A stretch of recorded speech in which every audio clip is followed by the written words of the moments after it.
দর্শক জনময় লাইভে আপনাদের স্বাগত জানাচ্ছি। আমি জানাতুর রহমান সরাসরি যুক্ত হয়েছি ঢাকা বিশ্ববিদ্যালয়ের রাজু ভাস্কর্য থেকে।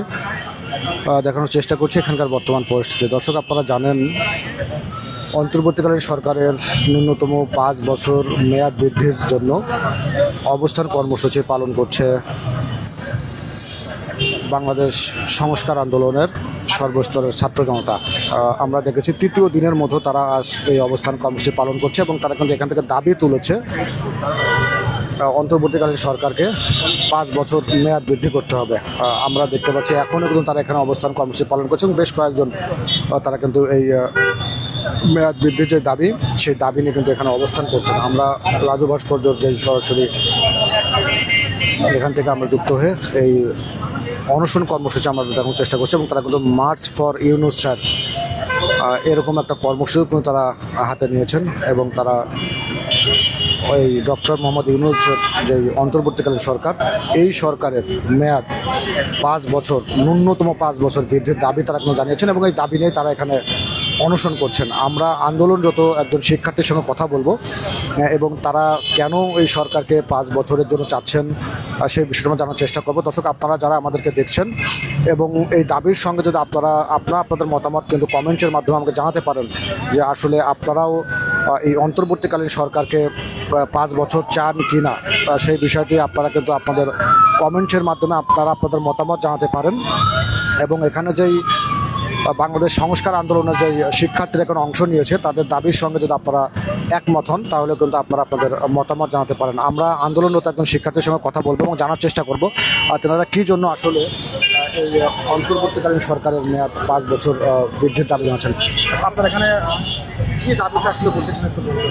5 বছর মেয়াদ বৃদ্ধির দাবি জানাচ্ছেন, কেন চাচ্ছেন যে অন্তর্বর্তীকালীন সরকার 5 বছর থাকবে? ভাই, আমরা চাচ্ছি দেশের সংস্কার হোক, আগে সংস্কার তারপর নির্বাচন। আপনারা এখানে 5 বছর তো মেয়াদ বৃদ্ধি চাচ্ছেন, ন্যূনতম 5 বছর মেয়াদ চাচ্ছেন, এইটা কেন চাচ্ছেন 5 বছর? আমরা ন্যূনতম 5 বছর চাইতেছি, এটা বাড়তেও পারে।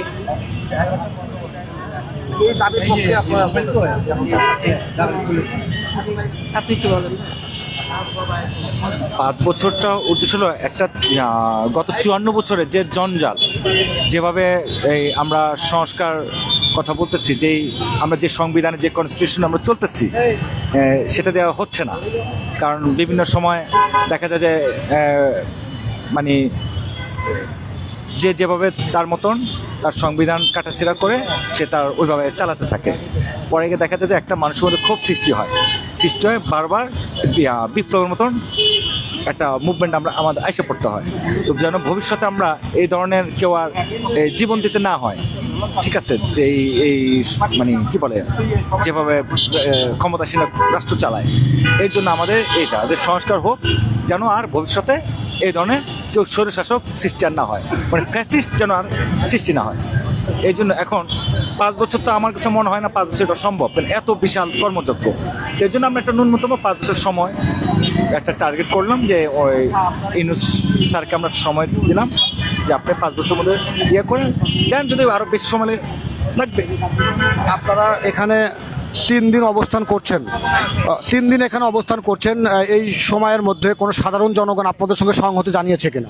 সবাই তো সাধারণ জনগণ, এখানে সবাই আমজনতা, এখানে কোনো কেউ দলে ওভাবে আসে নাই, এখানে সবাই আমজনতা, জুলাই যোদ্ধা, অধিকাংশ জুলাই যোদ্ধা যারা এই যুদ্ধের সক্রিয় ছিল। যে একজন আছে আহত, উনি মানে ভালোই আহত যোদ্ধা ছিল, তো উনি আসছে কেন? হ্যাঁ, জানে যে সংস্কারের জন্য। তো আর নির্বাচন যদি হতে হয় তাহলে সেটা হয়তো আগে স্থানীয় নির্বাচনটা, কারণ এটা দেশে একটা যারা নাগরিক সেবা, সাধারণ নাগরিক সেবা, এটা কিন্তু বন্ধ, কারণ যা দিদা করানো হচ্ছে এটা হয়তো ওইভাবে প্রপারলি হচ্ছে না।